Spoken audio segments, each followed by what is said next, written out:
widely ceasing losing their employ. Tonight, Kevin Richards investigates the veins beating the lifeblood of Lancashire's industry.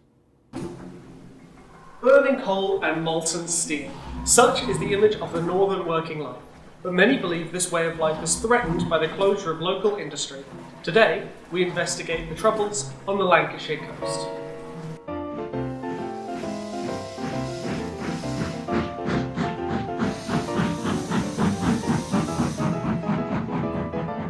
Though it may no longer be clear on the surface, the two smoke-belching behemoths of Edensgate and Twain Shores that loom over the northern coast of Lancashire were once a titanic powerhouse of Victorian engineering. Paradiser, as it was once known, was a steel-producing force on the Lancashire coast north of Lancaster, housed in a great fortress of stone shrouded by the smog from burning crucibles.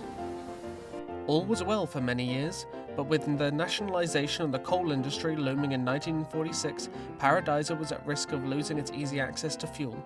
It was with this in mind that conferences were held with local collieries to form their own conglomerate that would abide by government policy and law while otherwise maintaining full autonomy.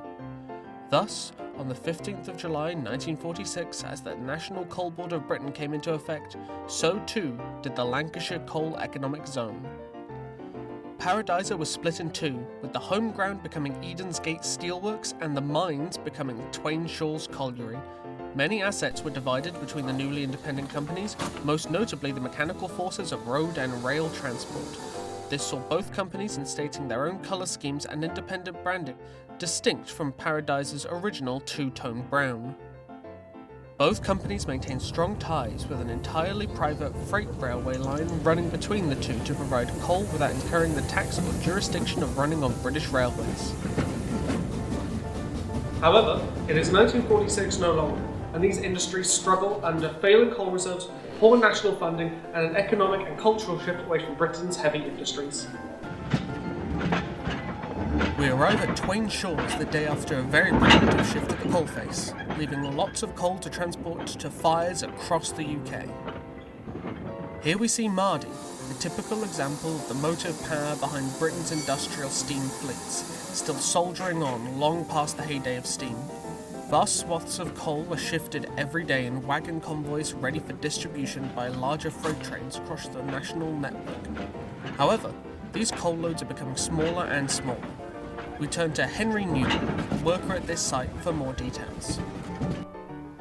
Oh, it's all getting a bit quiet around here, what with the government not wanting to spend money on something it doesn't own. Used to be they wanted to merge the Lanc coal zone into the NCB, but I think they've given up trying and just letting us slip by. We used to send coal to Scotland, Ireland, Spain and France, but that's all gone when the prices rose and our output fell. Nobody wants to buy the small quantities we put out, so we get less funding, with less funding and a smaller output, and with smaller output, well, nobody wants to buy. We've seen wages, equipment, training, community support all cut to keep work available. There ain't much left now of people or equipment. Sometimes we get a new conveyor and locomotive, but it's always the same rotten buildings on rusty track. It's all bandages when we need fixes. We stopped to watch shunting in the yard, only to capture the moment a wagon derails on a damaged and rusted track. Presently, an engine arrived to take the coal to the steelworks. Penitent was once owned by the Renly Coal Company, one of many local collieries that formed the Lancashire Coal Economic Zone, and one of many that have recently faced closure.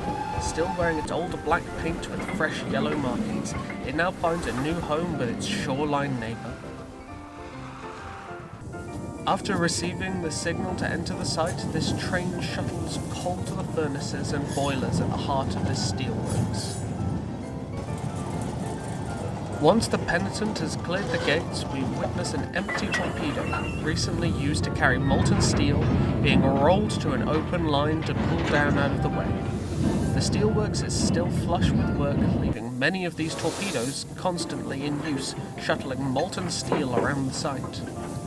This steel production stands upon the output of Twain Shores for its supply of coal for the furnaces, putting it in the unenviable position of relying on the good fortunes of its sister company. Also present is a familiar sight. 16, a locomotive from Twain Shores, on permanent loan to Edensgate to bolster their workforce in lieu of an ever-diminishing workload at its home site. Having come fresh from overhaul after rolling down an embankment, it finds itself under the watchful eye of many enthusiast groups. Today, Eden's Gate and Twain Shores share a dilemma. Their core foundations are broken, staff are in short supply and under-equipped for their key roles, infrastructure is rusted and left in the sea air.